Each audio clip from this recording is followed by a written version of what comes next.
주보에 오타가 났는데 고린도 후서 5장 18절로 21절 말씀입니다. 고린도 후서 신약성경 291면 고린도 후서 5장 18절로 21절 말씀입니다.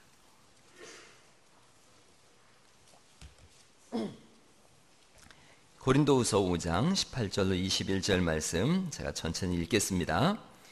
모든 것이 하나님께로서 났으며 그가 그리스도로 말미암아 우리를 자기와 화목하게 하시고 또 우리에게 화목하게 하는 직분을 주셨으니 곧 하나님께서 그리스도 안에 계시사 세상을 자기와 화목하게 하시며 그들의 죄를 그들에게 돌리지 아니하시고 화목하게 하는 말씀을 우리에게 부탁하셨느니라.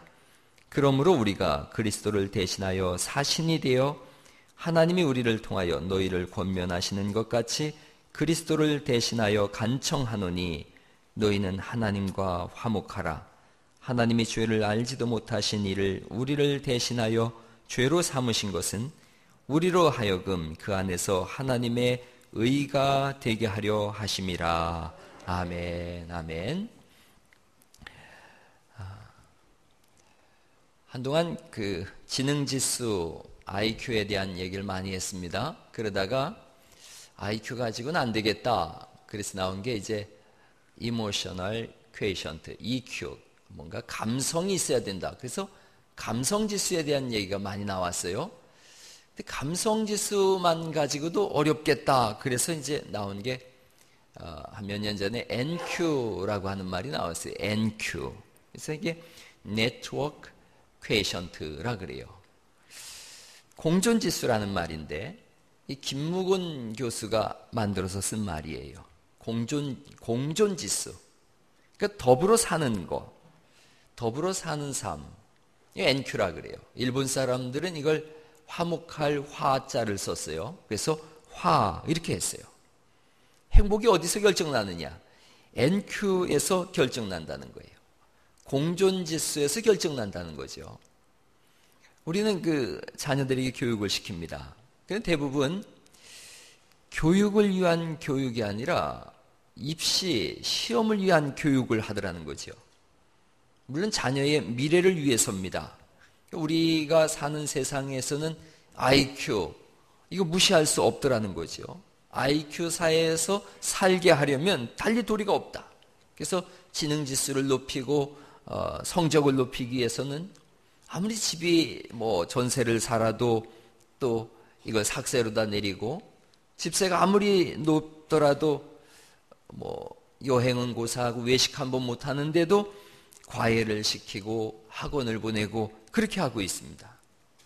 그 속에서 아이들은 뭐 열심히 지능지수를 높이고 또 성적을 높이고 그래서 명문대를 가고자 하는 거지요. 문제는 뭐냐면 그렇게 공부하고 입시에 몰입을 하다 보니까 가족이라고 하는 울타리가 사라져 간 거예요. 가족이 함께하는 시간들이 줄어들고 자녀와 부모의 대화는 거의 일방통행으로 이루어집니다. 그래서 부모가 어디 이런 데 가서 자녀와 대화해야 된다는 얘기를 듣고서는 가서 자녀하고 대화를 시도하는데 첫 마디가 공부 잘하냐? 이 공부로 또 돌아가는 거예요. 자녀하고 여러분 꿈 같은 얘기를 한번 해볼게요. 자녀하고 호젓하게 낚시를 한번 한다든가 이렇게 봄이 됐을 때 풀이 파릇파릇 올라오는 걸 이렇게 보면서 야 풀이 이렇게 자란다 야 한 몇 시간 좀 지켜보자. 얼마나 몇 시간 동안 크나. 그리고 거기를 이렇게 앉아 있는다든가 물이 이렇게 흘러가는데 어둠이 내리면서 물이 검은색으로 물들어가잖아요.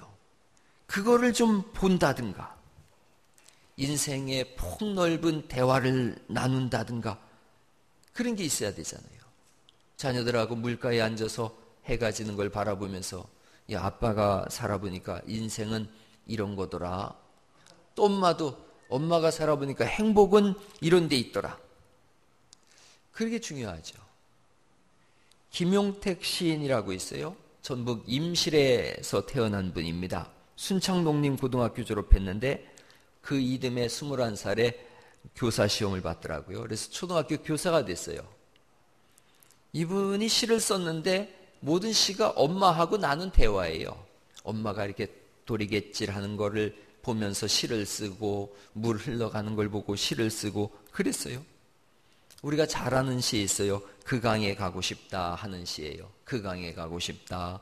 사람이 없더라도 강물은 저 홀로 흐르고 사람이 없더라도 강물은 멀리 간다. 인자는 나도 애가 타게 무엇을 기다리지 않을 때도 되었다. 전 인자 그래서 이게 성경에 나오는 얘기인가 했더니 이쪽 사투리더만요. 인자는 이게 요새는 지금은 이런 뜻이래요.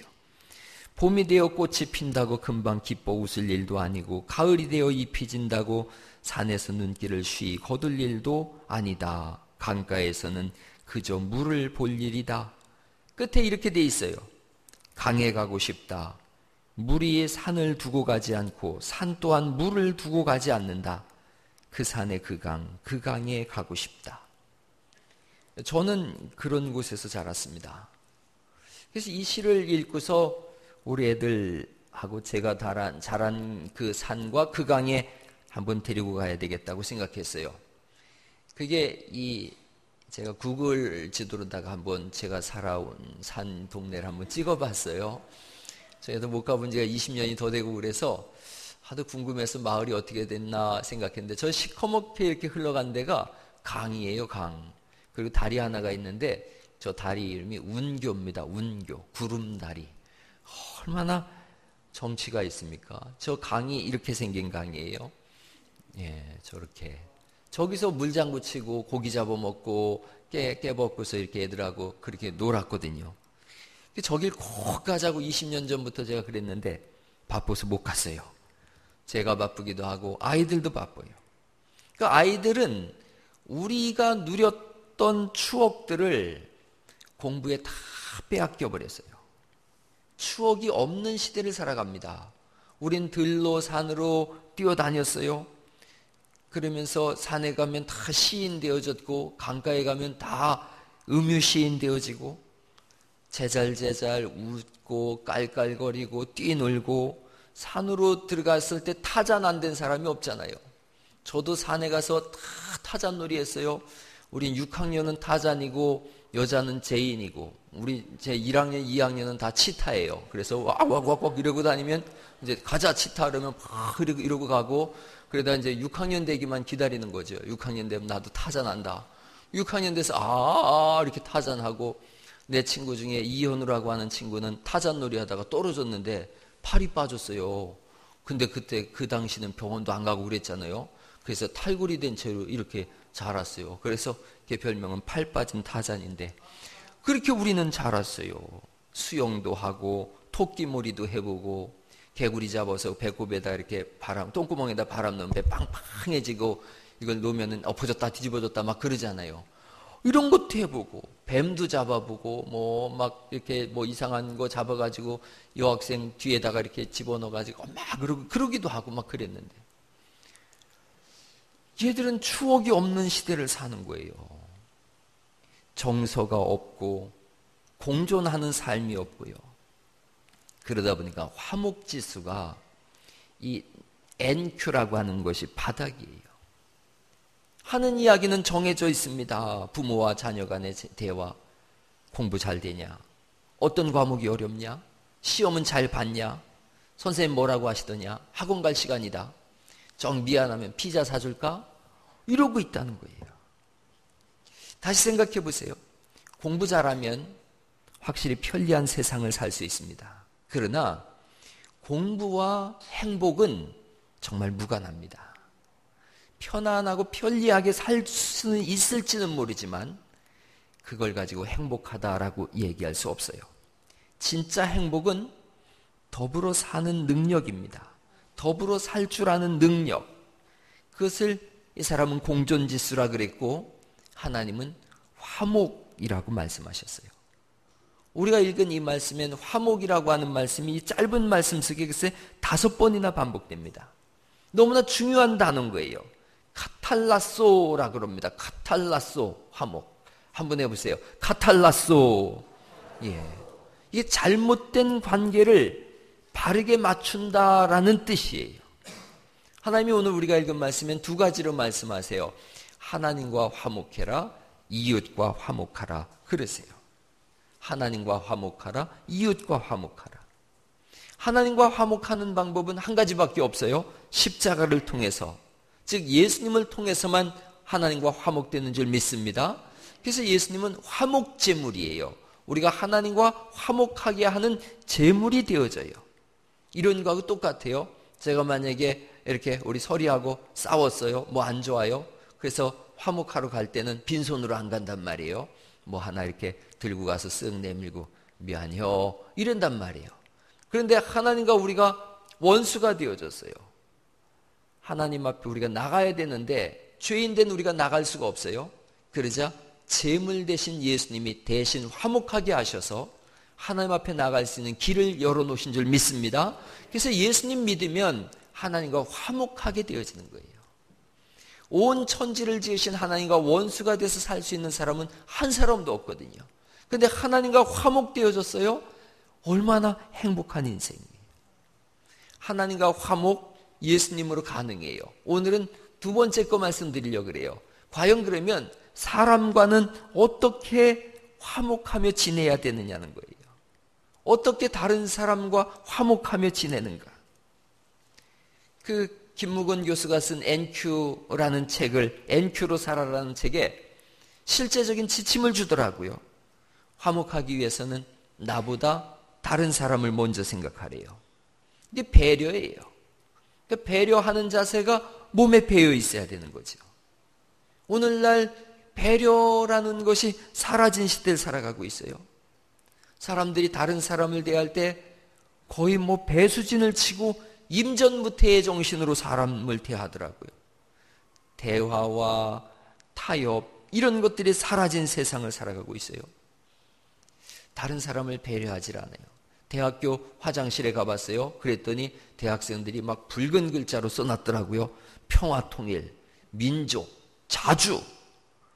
그런데 그들의 생활을 보면 가만히 화장실을 둘러보면요. 민족, 뭐 자주, 평화통일 이런 거 써놨지만 나라를 생각하는 마음이 없어요. 화장지는 여기저기 지저분하게 막 떨어져 있고 가래침은 사방에 뱉어져 있어요. 그런 밑에는 5만 가지 낙서들이 다 써 있는데 재미난 낙서도 있더라고요. 독수리 오형제는 잘못된 이름이다. 뭐 이래가지고는 써놨어요. 보니까 독수리는 1호만 독수리고 나머지는 참새, 매, 부엉이 그리고 여자도 끼어 있다. 그러니까 독수리 오형제가 아니라 조류 오남매다. 뭐 이렇게 써놨어요. 화장실에 낙서를 막 해놨어요. 신은 죽었다. 니체. 그랬더니 니체는 죽었다. 학생. 니들 다 죽었다. 아줌마. 이렇게 써놨더라고요. 화장실 하나도 제대로 사용할 줄 몰라요. 오죽하면 남자 화장실 소변기마다 써놨어요. 남자가 흘리지 말아야 될 곳은 눈물만이 아닙니다. 뭐 이렇게 써놨어요.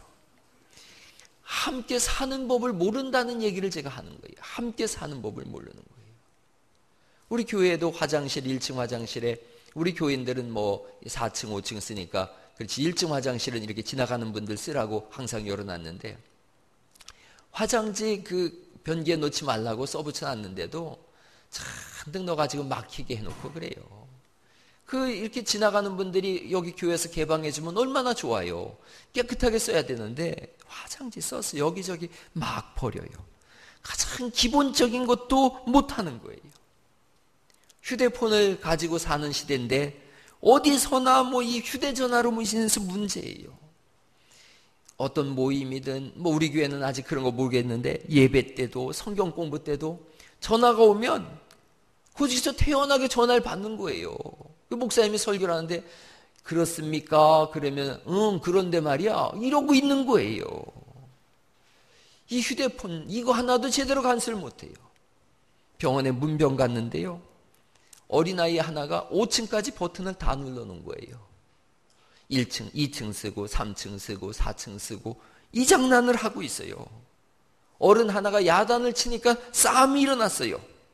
애 기 죽는다고. 그래서 애 기 살린다고 바쁜 사람은 안중에도 없는 거예요. 더불어 사는 삶, 배려하는 삶을 가르치지 않았어요. 교회에서 요즘 계속 제가 강조하는 게 인사 잘하십시오 하는 거예요. 인사 잘하십시오. 여러분, 인사만 잘해도 인생이 바뀌어요. 인생이 바뀌어요. 그 인사하는 그림을 내가 한번 올려놔 봤어요. 인사 좀 잘하세요. 인사 좀. 인사를 어떻게 하는 거냐면 저렇게 하는 거예요.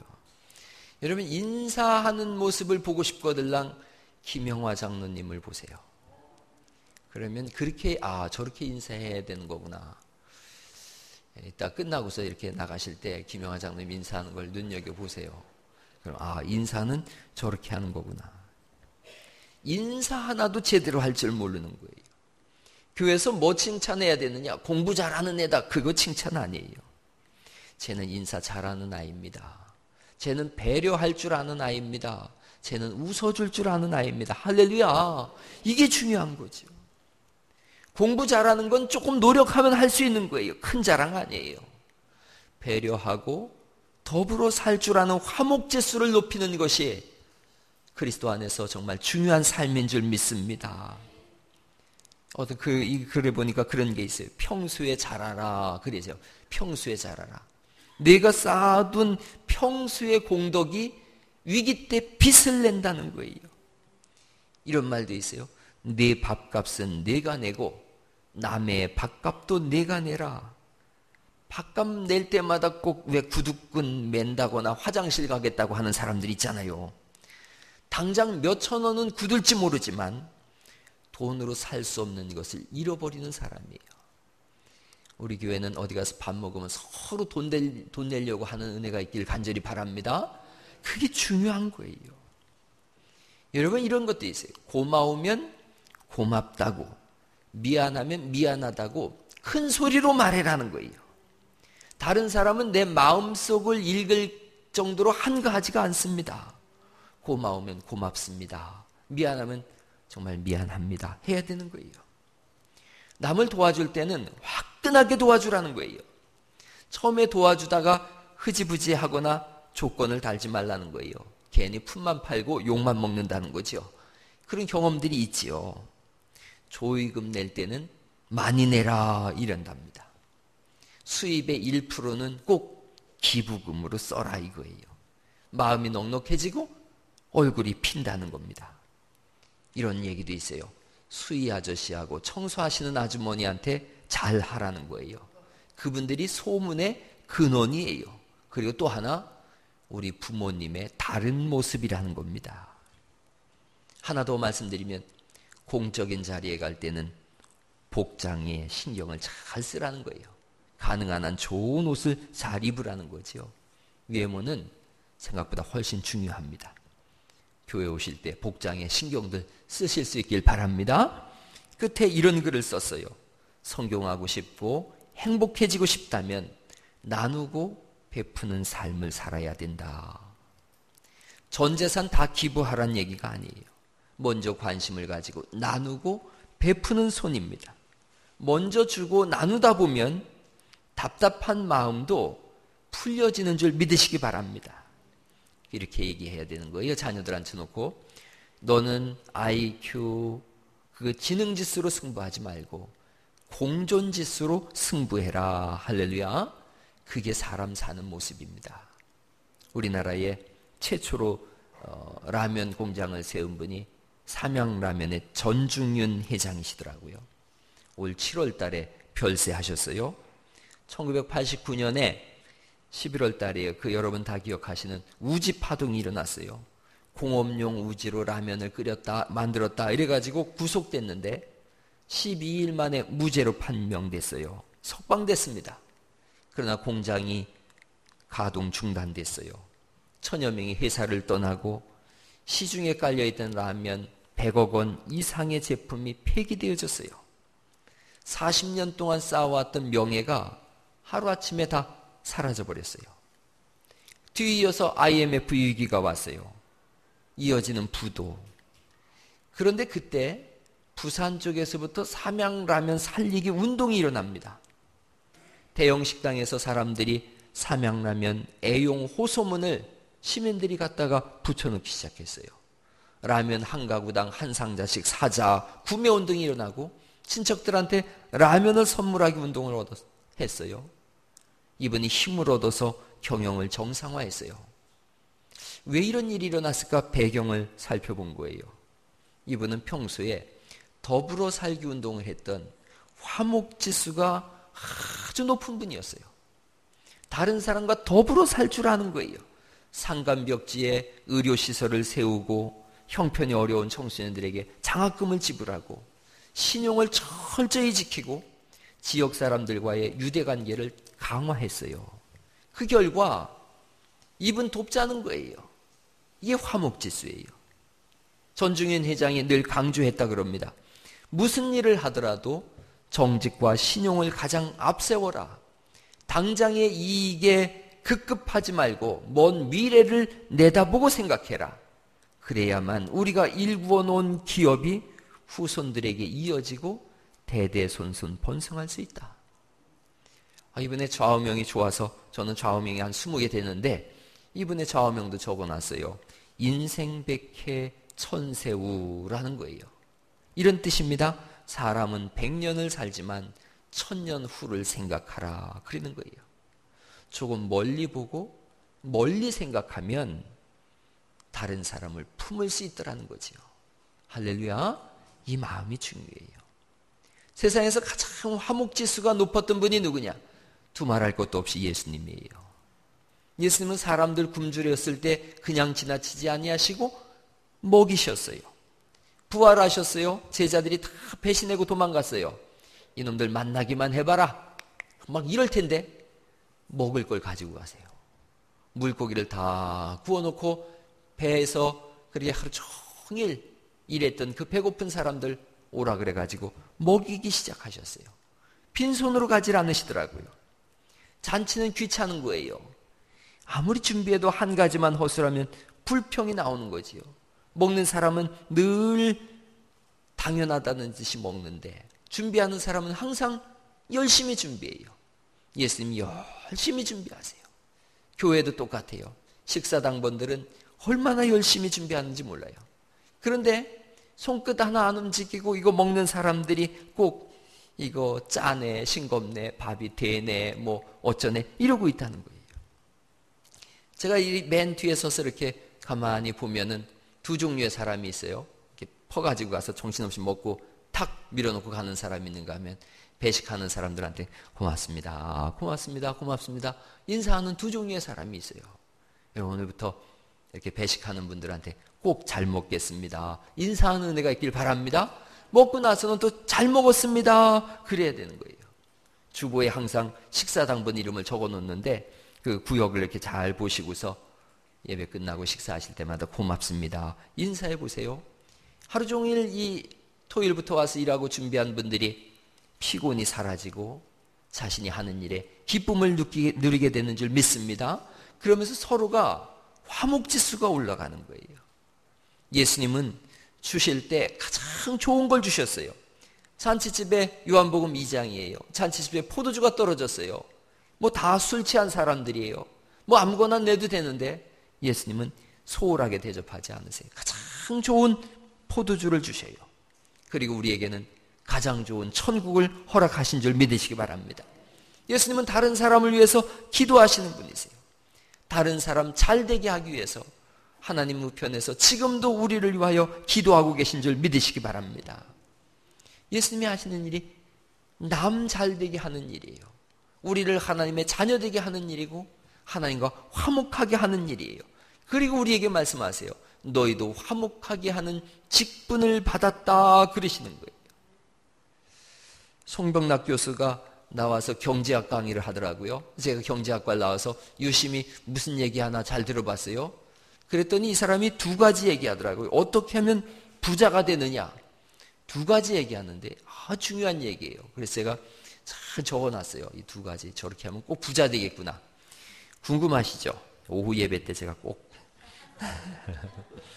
네, 오후에 명절 가셔야 되니까 두 가지. 첫째가 남의 돈 떼어먹지 마라. 두 번째가 중요한데 다른 사람을 위해서 기도해라. 세상에 서울대 경제학 교수가 나와가지고 어떻게 부자 되는 법을 설명하는데 두 가지 얘기하고 들어가더라니까요. 돈 떼먹지 말고 다른 사람 위해서 기도해라. 그러면 부자 된다는 거예요. 맞는 말씀입니다.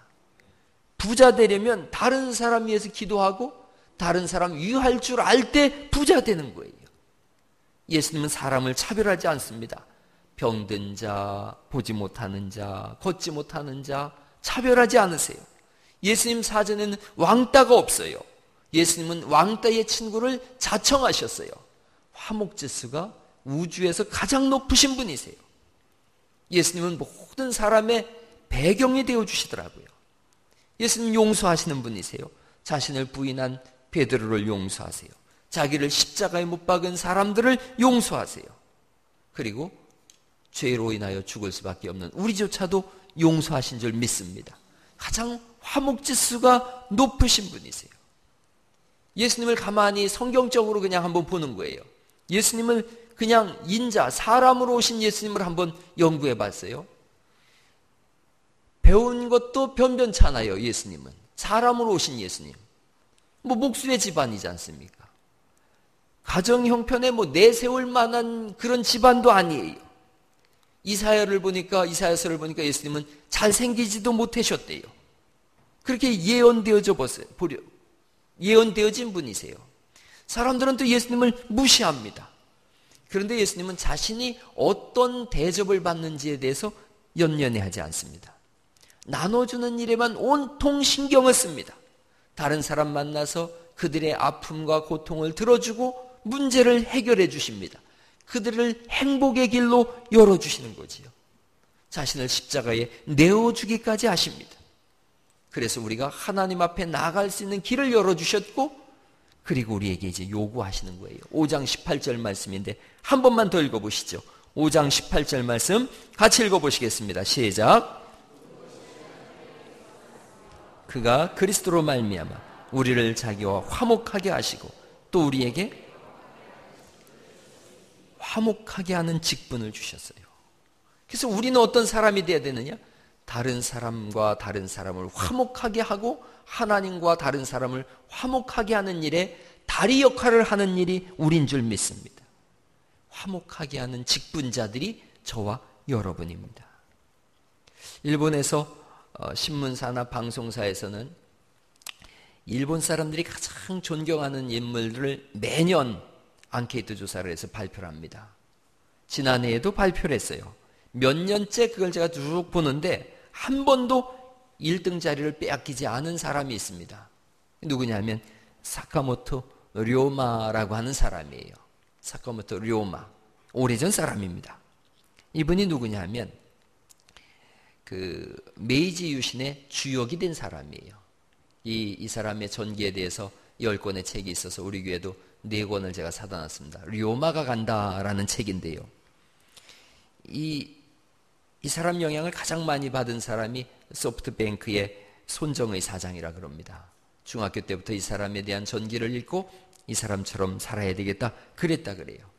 이 료마는 어떤 사람이냐면 어릴 때 부모님이 포기한 사람이에요. 학원을 보내면 쫓겨오고 도장을 보내면 두들겨 맞고서 울면서 옵니다. 하나를 알려주면 10개를 헷갈려하는 사람이에요. 얼마나 이 남자인데 용기가 없는지 어느 날은 거미를 보고 기절을 했어요. 그래서 별명이 울보의 멍청입니다.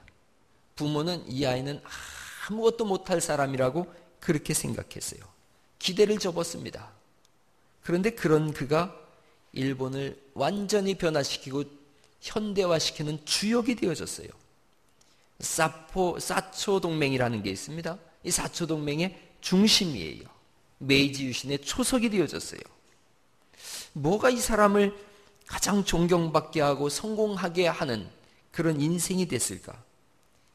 그를 추종하는 사람들은 한 단어로 얘기합니다. 이 사람은 화를 아는 사람입니다. 화목할 화자입니다. 화목하게 하는 사람입니다. 이 사람이 가면 어떤 싸움, 그런 북새통도 이 사람만 가면은 잠잠해진대요. 두 종류의 사람이 있잖아요. 한 사람이 이렇게 지나가면 동네가 막 웃음이 나오는가 하면 한 사람이 지나가면 온 동네가 다 싸우는 그런 사람이 있잖아요. 이 사람은 화목하게 하는 사람이에요. 적군과도 더불어 살 줄 알아야 된다는 것을 가르친 사람이라 그래요. 열성은 자기가 다 드리고 공은 다른 사람한테로 다 돌릴 줄 아는 사람이에요. 타인의 능력을 무시하지 않고 철저히 인정한 사람이에요. 매 단계 일이 성사될 때마다 더 가능성 있는 인재들을 자기 앞에 계속 세우기 시작했대요. 사람들은 지능지수가 높은 천재가 세상을 이끈다고 생각했어요. 그런데 하나님은 화목하게 하는 사람이 세상을 이끈다라고 말씀하세요. 여기 작은 지역사회, 전라도, 대한민국 누가 이끌어갈 것인가? 작은 일에서부터 화목하게 하는 사람이 이끌어가는 거예요. 하나님이 가장 사랑하시는 존재가 사람이에요. 얼마나 사랑하시는지 우리 안에 들어와 계시잖아요. 그 때문에 조금만이라도 다른 사람을 사랑하면 하나님은 복을 주시고, 다른 사람을 조금만 무시해도 하나님은 심판하시는 줄 믿습니다. 그래서 화목으로 나아가는 거예요. 마태복음 5장에 있는 말씀이에요. 형제에 대하여 미련한 놈이라 하는 자는 지옥불에 집어 던지겠대요. 형제와 하나님께 예배 드리려고 예물을 드리고 가다가 형제와 다툰 것이 생각나거든 예물을 하나님 앞에 내려놓고 형제한테 가서 서로 화목한 다음에 와서 예배를 드려라 라고 말씀하세요. 이 뜻은 이런 거예요. 하나님께 드릴 수 있는 최고의 예물은 서로 화목하는 거예요. 제가 설교를 준비해 봤어요. 오늘 이제 내일 추석인데 어떤 설교를 할까 생각하다가 한 가지만 생각하기로 했어요. 내일은 가족이 다 모이는 날이에요. 여러분이 화목의 직분을 감당할 수 있기를 바랍니다. 여러분 때문에 화목해지면 좋겠어요. 가족이 만나서 여러분으로 인해서 막 웃고 감사하고 즐거워하고 재밌어하고, 부엌에 가서 일을 할 때도 여러분이 화목하게 하는 직분이니까 혼자서 일 도맡아서 하세요. 그리고 저한테 오세요. 목사님 일 도맡아서 하고 왔더니 허리가 아프네요. 그러면 제가 신심파스 사다가 드릴게요. 다 일을 하세요. 화목하게 하는 중심에 서 계세요. 남자분들 고스톱 치면은 돈 많이 가져가셔서 다 떼어주세요. 거꾸로 치시면 돼요. 다 돈 떼어주세요. 그러면 한참 치다 보면은 가족들이 알아요. 아, 저것이 돈 떼어주기로 작정을 했구나. 그거 아는 거예요. 그때부터 화목해지는 거예요. 아주 그냥 얌체처럼 굴면은 그거 곤란해요. 명절이 참 좋은 기회예요. 여러분이 화목의 사신으로 주님 앞에 쓰임 받을 수 있기를 간절히 바랍니다. 사탄은 우리한테 와서 자꾸 속여요. 남을 죽여야만 내가 산다. 남을 눌러야만 네가 올라간다. 사탄은 그렇게 얘기해요. 다른 사람의 손해가 나의 유익이고 나의 이익이고, 다른 사람이 불행해야 내가 행복하다. 그렇게 속여요. 그러나 그건 사실이 아니지요. 남을 죽이면 나도 죽는 거예요. 남을 누르면 나도 눌리는 거예요. 다른 사람에게 손해를 끼치면 더 큰 손해로 돌아옵니다. 다른 사람 요만큼 불행하게 해보세요. 나는 말할 수 없이 불행한 거예요. 화목하게 할 때 내게 행복이 옵니다. 할렐루야. 언젠가 그런 글을 신문에서 읽었어요. 피를 흘리면서 쓰러진 사람이 있어요. 교통사고 뺑소니를 당한 거예요. 그러자 그를 보고 불쌍히 여겼어요. 이 사람이 병원에 데려다 줍니다. 시간이 많이 늦어졌어요. 집에서 가족들이 아버지가 돌아올 시간이 됐는데 안 와요. 전부 자녀들까지 나와가지고 아빠 언제 오시나 기다리고 있는 거예요. 화목한 가정이지요. 아빠가 늦게 오면은 이런 일이 있어야 되는데, 아빠가 늦게 온다고 마누라는 텔레비전 보고 있고 애들은 게임하고 있고 이런다 그러면 그 무슨 가정이겠어요. 아빠가 올 시간이 넘었는데 안 와요. 다 나와서 아빠 언제 오시나, 그리고 가족끼리 드런드런 웃고 이야기하고 있는데 갑자기 자기 아파트에서 꽝 소리가 났어요. 보니까 글쎄 가스통이 폭발한 거예요. 그래가지고 그 가스통 폭파 사고로 그 가족은 잘 나와 있어서 괜찮았는데 옆집 가족이 죽었어요. 나중에 밝혀지기를 그 집 가장이 교통사고를 내고 뺑소니를 친 사람이에요. 이 드라마보다 더 드라마 같은 이 얘기가 실화예요. 남을 죽이려고 했더니 죽는 자리에서 도망쳤더니 자기가 죽었어요. 남을 살렸어요. 여러분, 교통사고 난 거 병원 모시다 드리고 이게 보통 복잡한 일이 아니잖아요. 경찰서도 가야 되고 조서도 써야 되고 얼마나 복잡해요. 근데 이분이 이 일을 했어요. 그 결과 자기와 가족이 다 살았어요. 내가 다른 사람 살리면 그로 인해서 내가 살아요. 다른 사람을 살리라고 오늘 성경이 우리에게 말씀하고 있는 거예요. 그게 화목이에요. 평생을 강조해도 그게 옳아요. 자녀들 앉혀놓고 명절에 덕담하세요. 다른 사람 짓밟지 말아라. 다른 사람 위해서 살아라. 다른 사람 살리면 내가 산다. 그게 행복이다. 그게 공존지수란다. 하나님은 우리에게 그렇게 화목하게 살라고 하신단다. 그거 가르치세요. 자녀들 시험 보기 전날 공부했냐 마냐 이런 얘기하지 마시고 컨닝하지 말아라. 정직하게 공부해라. 그리고 시험 점수에 너무 연연해하지 말아라. 인생이 그게 전부는 아니다. 애들이 은혜 받을까 봐 걱정인데 여러분, 잘 가르치세요. 우리가 배웠던 것, 우리 기성세대가 부모로부터 배웠던 것, 정직하게 살아라, 다른 사람과 공존하며 살아라 하는 것을 우리 자녀들에게도 그대로 가르치세요.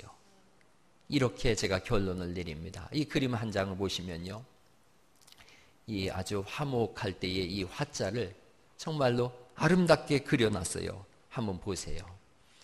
잘 보이나요? 화목할 때 저 화자를 한문으로 쓰기를 이렇게 채워지는 것으로 썼어요. 저게 맞습니다. 화목하면 채워져요. 하나님과 화목하시고 이웃과 화목함으로 인해서 이 명절이 여러분에게 큰 기쁨의 날 될 수 있기를 예수님의 이름으로 축원합니다. 우리 찬송하시겠습니다. 찬송가 사막에 샘이 넘쳐 흐르리라 하는 찬양입니다.